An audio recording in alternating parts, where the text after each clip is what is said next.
Hello and good evening. Thanks for joining us. I'm Shuhaida Arifin and you're watching News at 10. Our headlines for tonight. Exports of up to 3.6 million chickens stopped from 1st June.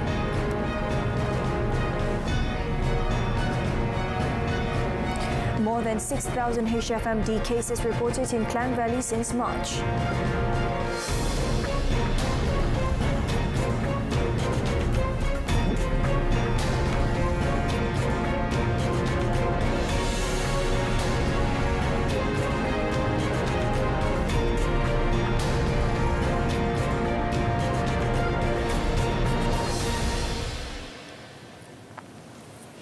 Exports of up to 3.6 million chickens will be stopped from 1st June until chicken prices and production stabilise. According to Prime Minister Datuk Seri Ismail Sabri Yaakob, the Cabinet agreed on this today as a short-term measure for the ongoing chicken shortage issue. In addition, the government also agreed to create a national chicken buffer stock and to optimise cold room storage facilities currently owned by the Ministry of Agriculture and Food Industry (MAFI) and its agencies. It has also abolished approved permit AP for chicken, including whole chicken and chicken parts, adding that this was aimed at allowing importers provide more sources of supply and simplify the subsidy claim process by poultry procedures. In a statement today, the Prime Minister said, as a short-term measure, the Cabinet meeting also decided on adding and recognising slaughterhouses abroad to increase production of poultry supply. On views by the Cabinet for the cultivation of corn and the use of palm kernel cake as chicken feed alternatives, the Premier said MAFI and the Domestic Trade and Consumer Affairs Ministry have been asked to present plans on the proposal. He said government-linked companies, government agencies, farmers' organisations and cooperatives were also encouraged to be involved in poultry farming, adding that the government would study the types of assistance that can be provided. Meanwhile, Datuk Seri Ismail Sabri said the government is aware of reports on the existence of cartels controlling chicken prices and production among the larger companies. He added that the Malaysian Competition Commission, MyCC, is investigating the matter and the probe is expected to complete in June. If it is found that there is such an agreement between cartels, Datuk Seri Ismail Sabri said the government will take legal action against them.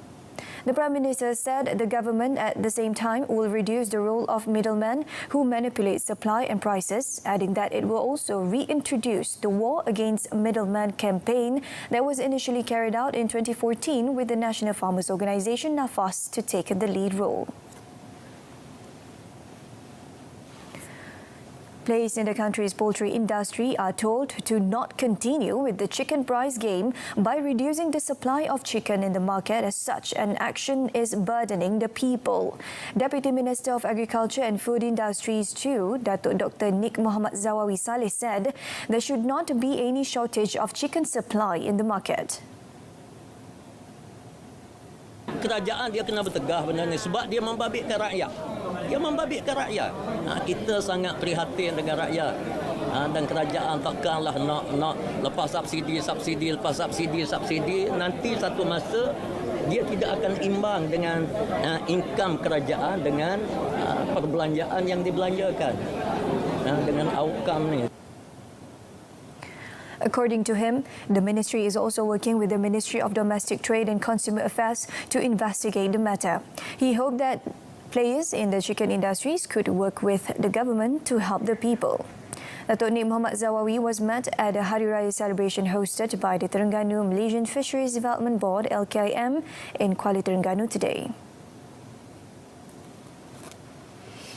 A total of 6,197 cases of hand, foot and mouth disease HFMD were reported in the Klang Valley until the end of the 20th Epidemiological Week ME on Saturday.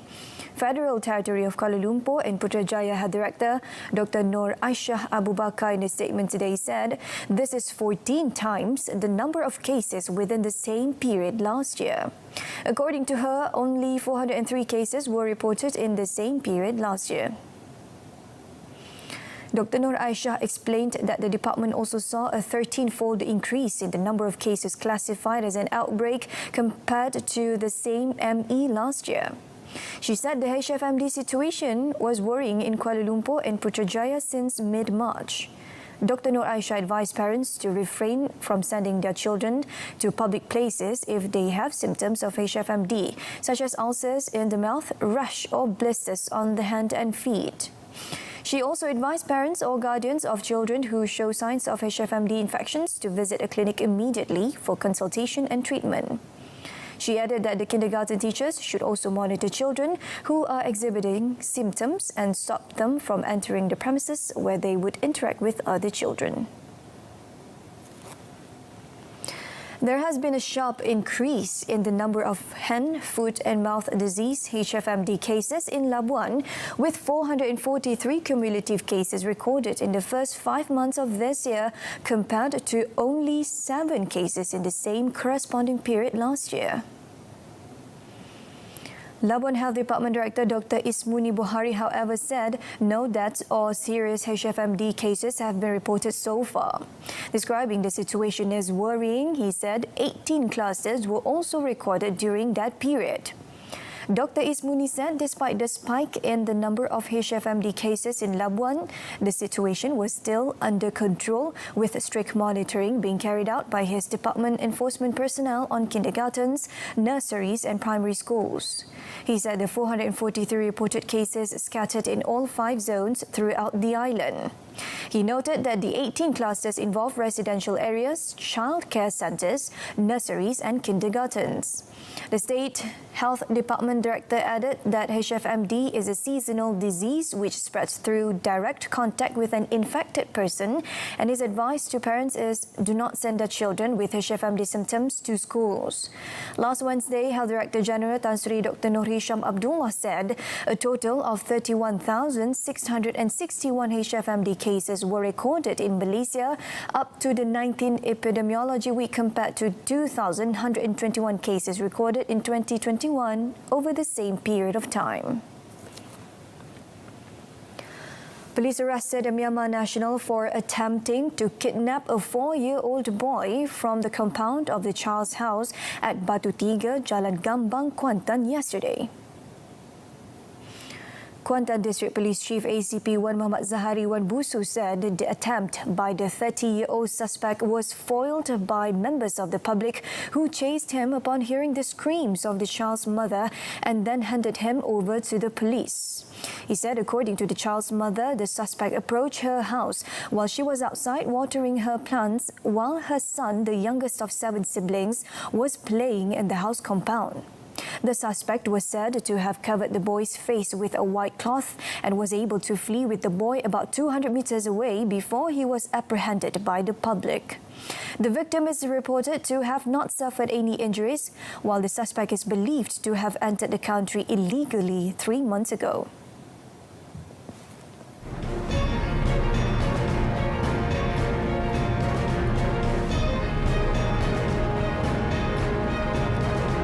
Up next, several proposals for new highways in Klang Valley approved.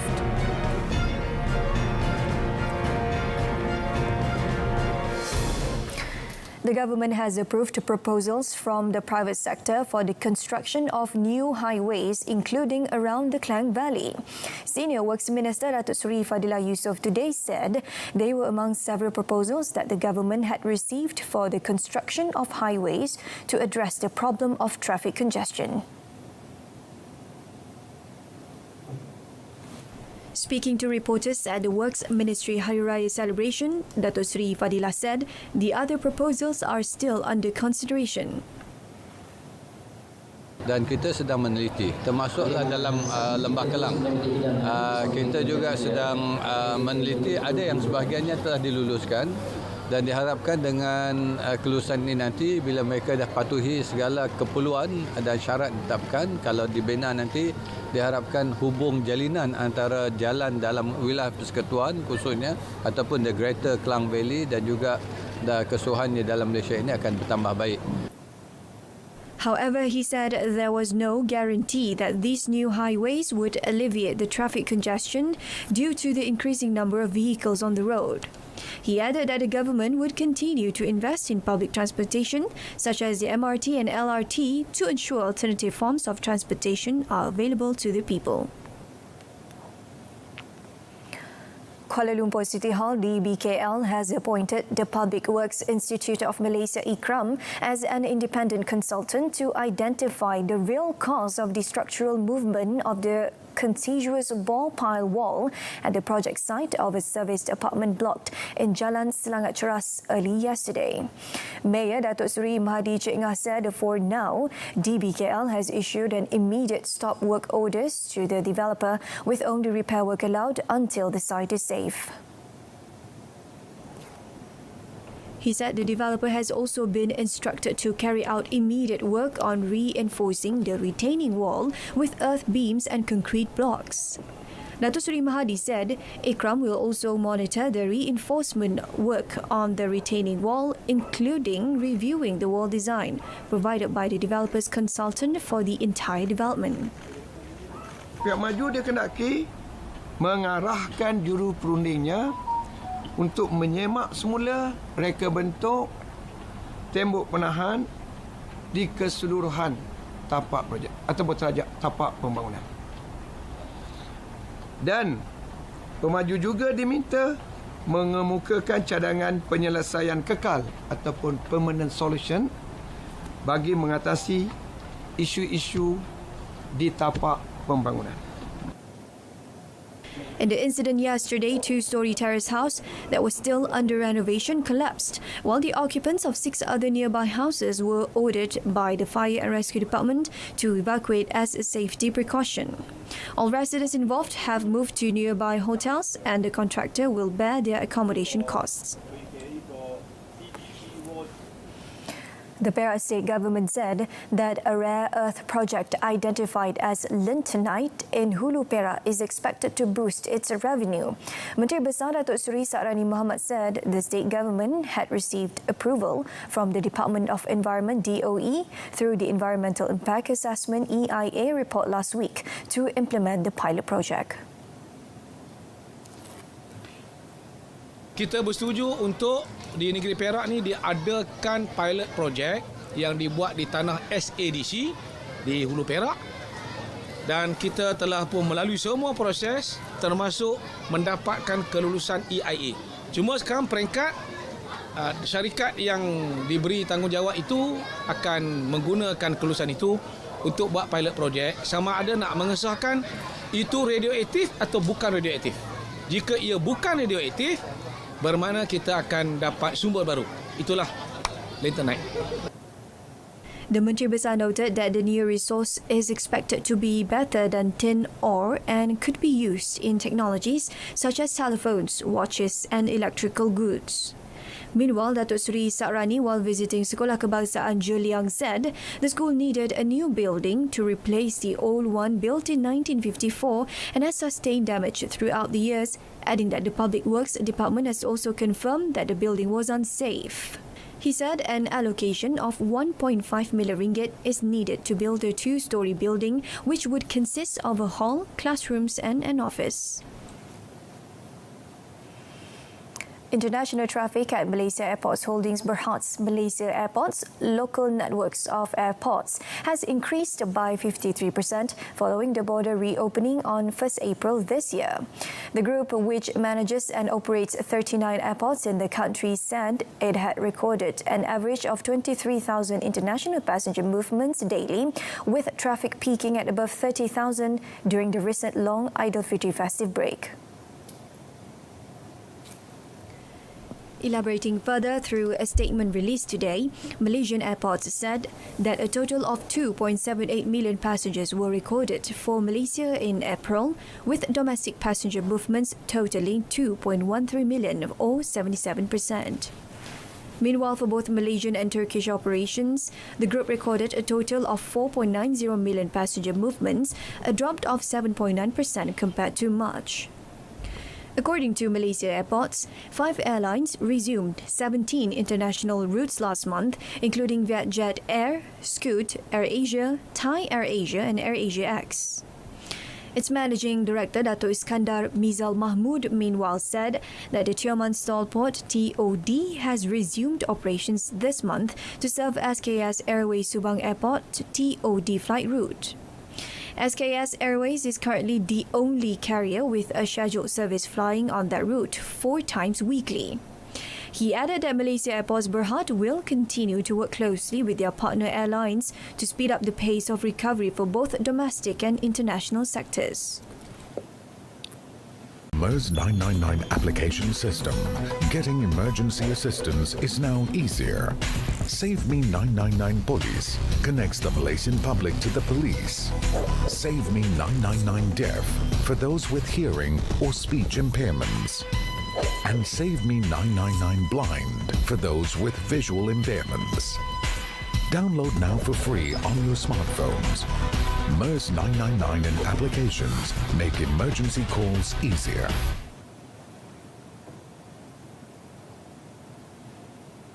Empowering the Malaysian Look East policy and introducing the content of Keluarga Malaysia in Malaysia-Japan bilateral ties are the agenda to be highlighted by the Prime Minister Datuk Seri Ismail Sabri Yaakob during a 6-day official working visit to Japan starting today.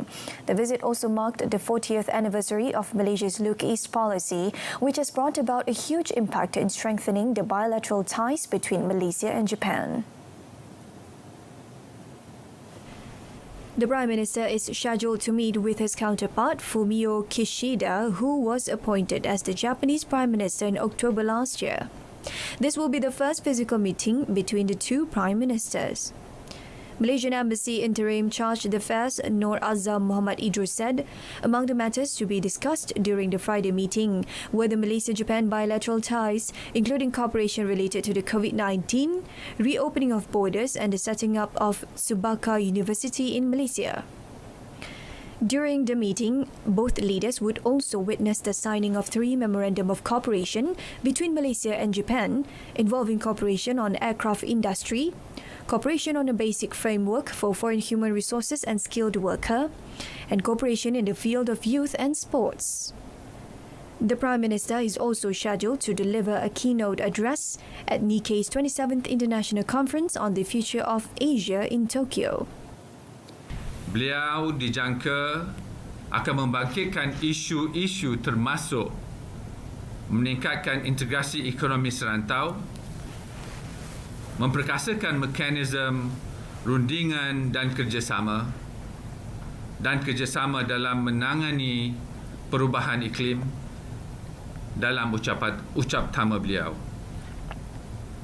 Penyertaan beliau akan menjadi platform untuk Malaysia berkongsi idea dan pengalaman dalam pelbagai inisiatif untuk menentukan arah tuju rantau Asia pada masa hadapan.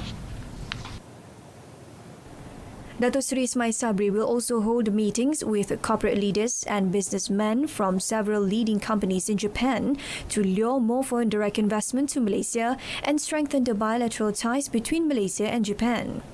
Among the companies are those already established themselves in Malaysia, such as Mitsui Fudosan, Mitsubishi Power and Marubeni, and also those with the potential to expand their operations in Malaysia.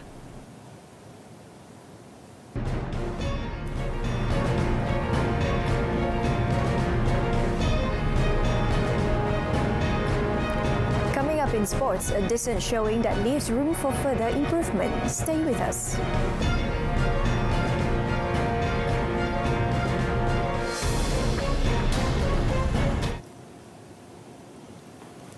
After 16 days of intense competition that began on 6 May, Malaysia ended the 31st Southeast Asia SEA Games in 6th place with 39 golds, 45 silver and 90 bronze medals, surpassing initial target given for the Games.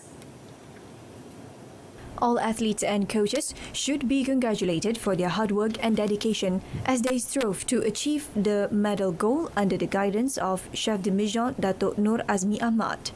Their road to the Games was not an easy journey and was filled with various challenges including the COVID-19 pandemic. Berterima kasih pertama kepada ibu bapa atlet-atlet yang telah memberi pelepasan semasa hari lembaran dan juga bulan Ramadan kepada atlet negara untuk ke Hanoi. Dan kedua, pada rakyat Malaysia yang mendoakan dan supaya target kali ini tercapai. Dan ketiga, sumbangan atlet amat berharga pada saya.